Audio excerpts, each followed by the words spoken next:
recently won an all-expense-paid trip to Disney World for 4 nights, for myself and 3 guests. I am currently planning on bringing my boyfriend, my mother, and my boyfriend's mother. I know we all aren't exactly Disney's key demographic, but it honestly means a lot to our mothers that I am inviting them. Both my boyfriend and I grew up in poorer families that could never afford expensive vacations. And this is the first trip to Disney World for all of us. I know this is probably the only opportunity our mothers will ever have to go to Disney. And for now they are both in good enough health to still enjoy the rides. The problem is with my cousin, Jane, who has been hounding me to take her 5-year-old daughter, Kelly, instead of my boyfriend's mother. I know, what kind of monster am I for not wanting to bring a little girl to the place where dreams come true? Except Jane's family has already been to Disney World twice, most recently earlier this year in February. My cousin has done very well for herself. She runs a successful photography business, and her husband is an engineer. They are definitely able to afford their own vacations. If Jane wasn't so well off, I probably would consider taking Kelly if I thought I was giving a little kid a once-in-a-lifetime experience. But I'm not. She's already been twice and she's only 5. Our mothers have been 0 times. Jane's only rationale for wanting me to take her daughter seems to be that Disney is meant for kids. It's weird to go with only adults. And it'd be evil to not take a 5-year-old to Disney if you had the chance. There's also the issue of Kelly herself. She's not a completely terrible child, but she's whiny and throws tantrums regularly. I don't really want to spend a week with that. Also, what if she gets homesick? What if she gets actually sick? What if she gets lost? I'm not a parent myself and I would have no idea what to do in those situations. I also don't want to saddle my mother with the responsibility of caring for her. I babysat Kelly before, but only for a few hours at a time. I'm not sure why my cousin is even comfortable with the idea of me taking her child 3 states away. We are in North Carolina, so it's not like Orlando is just a short drive down the road if something happens. I tried telling Jane I'm not comfortable bringing Kelly, and she just said this is a good opportunity to find out what being a parent is like. What? She's almost acting like I'm not serious about not bringing Kelly, and I'm just pretending I don't want to bring her. It's really weird. Jane and I have always been very close, like we are sisters. And I'm afraid this has the potential to ruin our relationship once it comes to a head. What is the best way to tell her no without sounding like an evil child hater, or am I being selfish for not taking a kid to Disney? Recently, my cousin and cousin-in-law have been thinking about relocating to our state because of recent job opportunities, and we've hosted them in the past when they visited. The first time they stayed with us, before my son was born, my nephew seemed to develop a strong attachment to my wife and always wanted to be near her. He drew a picture of a heart and picked some flowers from our yard and gave them to her before they left, saying he loved her. My wife thought this was sweet and gently handled his crush by telling him she would always love him as his aunt. But she was sure he would find another girl to fill his heart soon. He told her no, she was his girlfriend. This weekend, they were staying with us again and my nephew again wanted to be near my wife every chance he got. His mom and dad noticed and told him that because my wife now had to care for our son, she couldn't pay attention to him as much as before. He got upset telling us that she was his girlfriend and had a meltdown, which caused my son to start crying. When my wife got up to take our son to another room to calm him down, my nephew got up to follow and his dad had to forcibly restrain him from following them. I stood up to block the hallway into the separate room just in case he got away from his dad. Once they calmed him down, they apologized for his behavior and said they would keep better tabs on him. Here's the part where I may be the asshole. I told my cousins I didn't feel comfortable with my nephew being so possessive of my wife, and I know for sure she didn't. Especially since he seemed to be so jealous of our son. I told them I couldn't allow their son in our home until he learned to control himself and understand that my wife was not his girlfriend. I apologized but asked them to get a hotel room for the rest of their stay and not to visit us again unless they left my nephew behind with people they could trust and knew would care for him, while they searched for jobs in our state. They didn't say anything but looked saddened and went to the guest room with their son to pack up their bags. I guess they must have told my extended family what happened because my paternal grandmother called me this afternoon. telling me that I should have been more understanding and that I was wrong to ask them to leave. Am I the asshole? Technically, my cousin is my second cousin. My dad is an only child, so the cousin I refer to in my post is the son of my own dad's first cousin. My paternal grandmother and his paternal grandfather were siblings. I'm not sure if this is correct, but his autistic son would technically be my third cousin. The reason I refer to him as my nephew is because he's the generation after mine in our family tree, and it's less of a mouthful to refer to him as Cousin X removed. A lot of people have posted that it's not correct to refer to him as my nephew, but to be frank, I don't care. And my family's never followed this traditional genealogy nomenclature. Without being specific, in the Western state I was born and grew up in, it's not uncommon to refer to even close, unrelated adults as uncles or aunts. I call him my nephew because my cousin and I were close, and I still hope to have a close relationship with him if at all possible. Though I don't know how after this situation. Some have asked if I was jealous of my nephew calling my wife his GF. The first time, I thought it was amusing and was surprised that he had any romantic notions towards anyone, let alone my wife. Remember, in my mind he's my nephew, and I never thought of him as anything other than a large kid because of his developmental delays and normal, for him, childlike behavior. Regarding the situation that happened this weekend, I was only concerned for my wife and son's safety. I didn't know how he would react and followed my cousin's lead, but wasn't about to let him get near my wife and son once they left the room. I don't know what was said to my paternal grandmother, but I don't want to react in anger and want to talk to my cousin once we've both had time to process what happened and calmed down. Background about my sister. 2 years ago, my sister was killed in a car accident. She was riding with a friend to the mall, the friend's parent was driving, and teenage boy plowed through a red light while texting on his phone and hit the car my sister, Carrie, was in.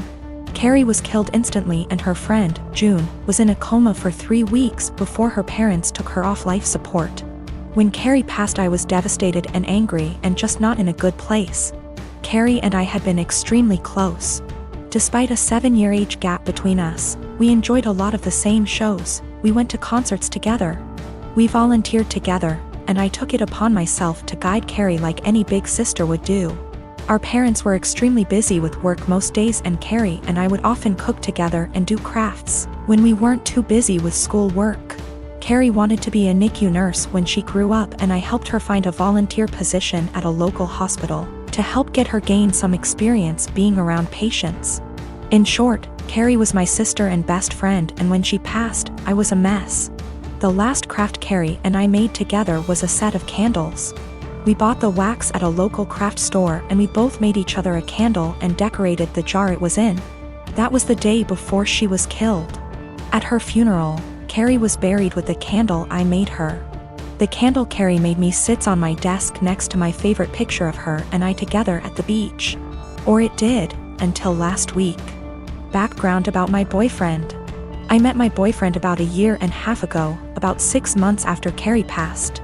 I wasn't looking for a relationship, I was still grieving my sister's death. But Eugene came along, and it was love at first sight. He was extremely supportive, let me cry on him when I needed to, didn't push me into getting over grieving or anything. He was extremely gentleman about everything and very, very patient. After 6 months of seeing each other pretty regularly, we made it official. Eugene came into my life at a very low point, and he has always been very respectful of sentiments I keep from my sister. Never asking me to take them down, always giving me space when I needed to cry. Eugene, along with most, if not all, of my friends and family know about Carrie's candle. There was a point after she died where I would take the candle with me everywhere out of fear that someone might light it, or steal it. Or who knows what. The point is, that candle was and still is a very important part of my life and something that my sister made for me and me alone. When Eugene and I moved in together about 4 months ago, I packed away most of the reminders of my sister and put out the candle and picture on my desk.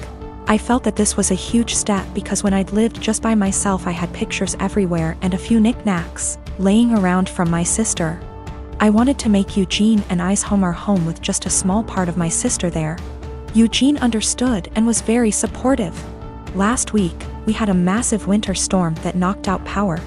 We didn't have power for 3+ days. The power was knocked out at Eugene and I's house while I was at work, which did not lose power. Eugene texted me that he was going to light some candles and try and get a generator, so we could have some for of power or at least be able to charge our phones / use lights / etc. Now, we have probably 30 plus candles in our house.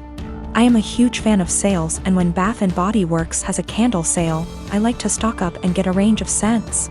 We have candles scattered all over our house.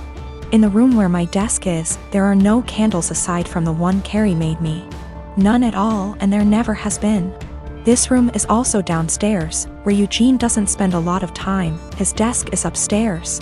When I arrived home from work last week, I noticed a bunch of candles burning in our living room, safely. Always monitored and not near anything that could ignite. One of these candles was the candle that Carrie had made me. I burst into tears, and when Eugene heard me crying, he came out from the bedroom, where he was lighting more candles, and asked what was wrong. I was a wreck and couldn't get any words out. When he tried to calm me down, I shoved past him and locked myself in the room where my desk was and just cried. I don't know how he could be so stupid. He knew, and I thought he understood how sentimental the candle was and how much I cherished having a candle that my now deceased sister had spent time making with me just a day before she was killed. I haven't been able to speak to Eugene since it happened, Tuesday of last week. He has tried to explain why he did it, because he needed candles to be able to see, but I just can't wrap my head around it. He hadn't gotten into the large candle stash I have upstairs right by the living room where Carrie's candle was, but went downstairs, out of the way, to grab the most sentimental, cherished item I have. The candle was burning most of the day while I was at work and is now melted and pretty much gone. I do still have the jar it was in, but I can't look at it without bursting into tears.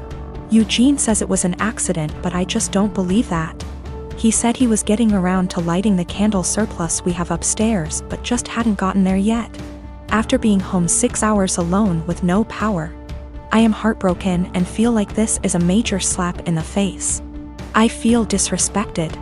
I feel like he disrespected my sister. I just don't know what to do.